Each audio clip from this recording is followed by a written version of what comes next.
வணக்கம், welcome to Chitra Murali's kitchen. இப்போ தீபாவளி ஸ்பெஷலில் வந்து நம்ம நிறைய ஸ்வீட் பார்த்துட்டு இருக்கோம் இல்லையா. இன்றைக்கி வந்து 7 கப் கேக் எப்படி பண்ணுறது, ரொம்ப ஈஸியாக எப்படி பண்ணுறதுன்னு தான் பார்க்க போகிறோம். என்னோடய ஃப்ரெண்டு மாலா வந்து வந்திருக்காங்க. இப்போ அவங்க தான் நமக்கு சொல்லி தர போகிறாங்க. மாலா என்னென்ன வேணும்னு சொல்லுங்கள் மாலா. நீங்கள் ஒரு கப்பு கடலை மாவு, ஒரு கப்பு தேங்காய், ஒரு கப்பு பால், ஒரு கப்பு நெய், இதே அளவில் 3 கப்பு சர்க்கரை. ஓகே, இப்போ நான் வந்து ஒரு டம்ளர் பாருங்கள், இந்த டம்ளர் அளவு இதுலேயே நான் 1 கப்பு கடலை மாவு எடுத்துட்டு இருக்கேன், 1 கப்பு தேங்காய், அதே மாதிரி 1 கப்பு பால், 1 கப்பு நெய், இதே அளவில் 3 கப்பு வந்து சர்க்கரை. நீங்கள் வந்து உங்களுக்கு எது வேணாலும் குட்டியாக ஒரு டவராகவும் எடுத்துக்கலாம், இல்லை குட்டி கப் எடுத்துக்கலாம். உங்களுக்கு எவ்வளோ வேணுமோ அந்த அளவுக்கு நீங்கள் ப்ரப்போர்ஷன் நீங்கள் பாப்பா பார்த்துக்கலாம் இல்லையா மாலா? ஆமாம், இதுதான் கிடையாது. இந்த டம்ளர்னு இல்லை, 200ல் போட்டால் அதே 200 அந்த மாதிரி நீங்கள் உங்களுக்கு தகுந்த மாதிரி கப் அளவு வச்சுக்கோங்க. இப்போ என்ன பண்ண போகிறோம் மாலா? ஃபஸ்ட்டு முதல்ல கடலை மாவை கொஞ்சம் பச்சை வாசனை போக வறுத்துக்கணும். ஓகே, நான் ஃபஸ்ட்டு அடுப்பு எடுத்துக்கிட்டோமா? கடலை மாவு வறுத்துக்கும் போது நல்ல ரோஸ்டர் ப்ரௌன் கலரில் வேண்டாம்லாம் இல்லைல்ல? அதெல்லாம் கிடையாது, பச்சை வாசனை போக வறுத்துக்கணும். சரி, ஓகே. இப்போ வந்து நம்ம வந்து கடாயில் வந்து கடலை மாவை வந்து வறுத்துன்னு இருக்கோம். நான் வந்து நீங்கள் வந்து அடிகனமான பாத்திரம் எது வேணாலும் வச்சுன்னு பண்ணலாம். இப்போ நான் நான்ஸ்டிக் பேன் வச்சுருக்கேன். நான்ஸ்டிக்னா உங்களுக்கு ரொம்ப ஈஸியாக இருக்கும் ஸ்வீட் பண்ணுறதுக்கு தான், அதனால தான் நான் வந்து அதை வச்சுன்னு பண்ணிட்டு இருக்கேன். இல்லைன்னா இந்த அலுமினிய கடாய் இருக்கு இல்லையா, அதை வச்சுன்னு பண்ணலாம். அடிகனமான பாத்திரம் எதுவாக இருந்தாலும் ஸ்வீட் பண்ணுறதுக்கு ரொம்ப ஈஸியாக வரும். இப்போ இன்னும் இருக்கணுமா மாலா? இல்லை, இது கொஞ்சம் பச்சை வாசனை போடணுமா? ஓகே, பச்சை வாசனை போனால் போதும் இல்லையா? ஆமாம். ஓகே, இல்லை இப்போ தான் வறுபடு வாசனை வந்துருக்கு தெரியறது. இது வெறும் கடாயில தான் வறுத்துட்டோம் இல்லையா? வெறும் கடாயில நம்ம வந்து கடலை மாவை பச்சை வாசனை போக வறுத்துட்டோம். இப்போ பச்சை வாசனை போயிட்டா மாலா? பச்சை வாசனை போயிடுத்து போயிட்டா. இப்போ என்ன பண்ண போறோம்? சர்க்கரையை போடுங்க. ஃபர்ஸ்ட் வந்து 3 கப்பு சர்க்கரை, அதுக்கப்புறம் தேங்காய் வந்து 1 கப், பால் 1 கப்பு, எல்லாத்தையும் ஒன்றா விட்டுடலாம். நெய்யும் 1 கப்.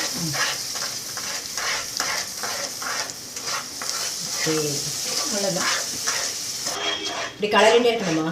இது இந்த லம்ஸ் எல்லாம் போகிற வரைக்கும் அப்படியே கலரிண்டே இருக்கணும். கட்டி தட்டாம கைவிடாம கலரிண்டே இருக்கணும் இல்லையா? அப்போ நல்லா சேர்ந்தாப்புல வருமா? அதுக்கு பதம் ஏதாவது இருக்காமலா? அதுவும் இதுக்கு நல்லா சுருண்டு வரைச்ச அப்புறம் நம்ம அதை எடுத்து கொட்டிடலாம். சரி, இப்போ கைவிடாம அடுப்பு சிம்மில் வச்சுட்டு கைவிடாம கலரி, நல்ல மீடியம் ஃப்ளேமோ இல்லை சிம்மில் இருக்கட்டும். சிம்மில் வச்சு அடி பிடிக்காம இருக்கணும்.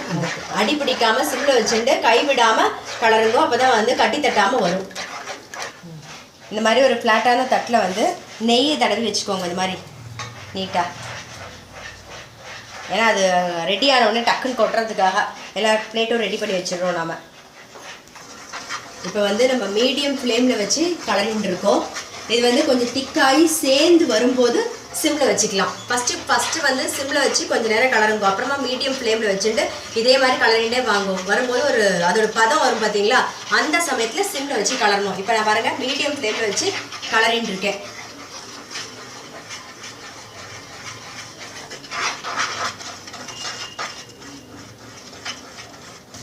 பதம் வந்துட்டு மாலா? நல்லா எல்லா பக்கமும் பூத்து வந்துட்டு இருக்குல்ல. இன்னும் கொஞ்சம் நேரம் ஆகணும். இன்னும் கொஞ்சம் கட்டினா தான் அதை கொட்ட முடியும். பீஸ் போடணும் இல்லையா? இன்னும் கொஞ்சம் நேரம் இருக்கு. பதம் வந்துட்டு மாலா? இந்த பாருங்க, இப்போ எல்லாம் சேர்ந்து வந்துட்டு இருக்கு. இன்னும் ஒரு 3 மினிட்ஸ் 5 மினிட்ஸ் கைவிடாம கலரி தனியாக. ஆமாம், இன்னும் ஒரு 3 மினிட்ஸ் 5 மினிட்ஸ் கழிச்சுனாக்கா அதை கொட்டிடலாம். கொட்டிட்டா உடனே பீஸ் போடுறதுக்கு ஈஸியாக இருக்கும். ஓகே, பார்த்தீங்களா? கலரும் போதே தெரியும் நல்லா அந்த கூடு கூட வந்துட்டு இருக்கு பாருங்க, நல்லா சேர்ந்தாப்புல. இல்லை மேலே கரெக்டாக இருக்குமா? இன்னும் கொஞ்சம் நேரம் இருக்கணும். இன்னும் ஒரு 3 மினிட்ஸ்.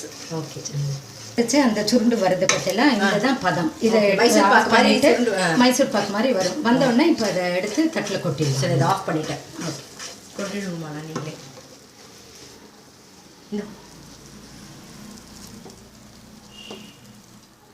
ஒரு நிமிஷம். இந்த கரண்டி எடுத்தாங்க. இந்த நிமிஷம் அங்கே வச்சுருங்க, வரேன். இப்போ பண்ணிடுங்க, அதை சரி பண்ணிடுங்க. நல்லா இப்போ இதுவாக இருந்துச்சு.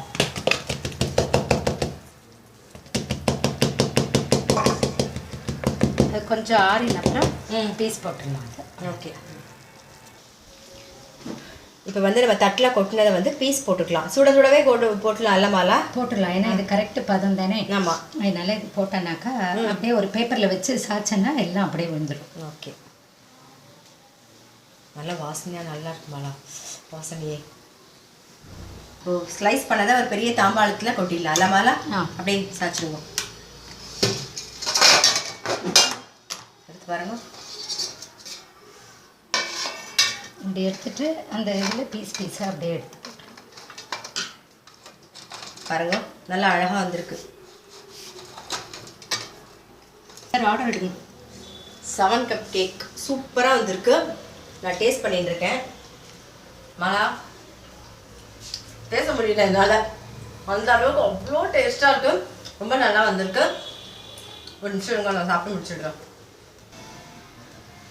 பாருங்க, நான் வந்து இந்த டம்ளரில் எடுத்துட்டேன் இல்லையா, இது வந்து 175 கிராம் நெய் வந்து இதில் 175 கிராம் வரும். இந்த அளவில் தான் நான் எடுத்துட்டேன். இதில் வந்து 1 கப்பு கடலை மாவு, கரெக்டாக சொல்கிறேன்னா பார்த்துக்கோங்கம்மா, 1 கப்பு கடலை மாவு, 1 கப்பு தேங்காய், 1 கப்பு பால், 1 கப்பு நெய், 3 கப்பு சர்க்கரை, அவ்வளோதான். ஃபஸ்ட்டு வந்து நம்ம வந்து வெறும் கடாயில் வந்து கடலை மாவை வந்து வாசனை போகிற அளவுக்கு வறுத்துண்டோம். அதுக்கப்புறமா வந்து அதுலேயே வந்து சர்க்கரை போட்டுட்டோம். அப்புறம் நெய், பால் 1 by 1 எது வேணாலும் மாற்றி நீங்கள் போட்டுக்கலாம். எல்லாத்தையும் ஒன்றா போட்டு நல்லா சிம்மில் வச்சு நல்லா கலரினோம். அப்புறம் மீடியம் சைஸில் வச்சு நல்லா கலருங்கோ. இது லாஸ்ட்டாக வரும்போது அந்த பூத்துண்டு, நம்ம மைசூர் பாக்கு பதம் உங்களுக்கு தெரியும் நினைக்கிறேன், இப்போ திருப்பி போட்டால் அப்படி வரும் இல்லையா, பூத்துண்டு வரும்போது நீங்கள் வந்து பிளேட்டில் நெய்யை தடவி டக்குன்னு கொட்டிடுங்க. எல்லாம் ரெடியாக வச்சுக்கோங்க, டக்குன்னு கொட்டிடுங்க. நான் இந்த அளவில் பண்ணேன். இதில் வந்து இந்த மாதிரி பீஸ் போட்டிங்கன்னா ஒரு 40 பீஸ் வந்தது. ஸோ நீங்கள் வந்து உங்களுக்கு எப்படி ஃபஸ்ட்டு டைம் பண்ணுறதா இருந்தால் கொஞ்சம் சின்ன அளவில் பண்ணி பாருங்க. ஆனால் 7 கப் கேக்கு ரொம்ப சூப்பராக செம்மையாக இருக்குது, ரொம்ப டேஸ்ட்டாக வந்திருக்கு. உங்கள் வீட்டில் நீங்கள் இதை ட்ரை பண்ணி பாருங்கள். ட்ரை பண்ணி பார்த்துட்டு உங்கள் லைக்ஸும் கமெண்ட்ஸும் எனக்கு போஸ்ட் பண்ணுங்கள். எங்கள் சேனலை கண்டிப்பாக சப்ஸ்கிரைப் பண்ணி வச்சுக்கோங்க. அது மட்டும் இல்லை, உங்கள் ஃப்ரெண்ட்ஸுக்கும் ஷேர் பண்ணுங்கள். நான் இன்னொரு தீபாவளி ரெசிபியோடு உங்களை சந்திக்கிறேன்.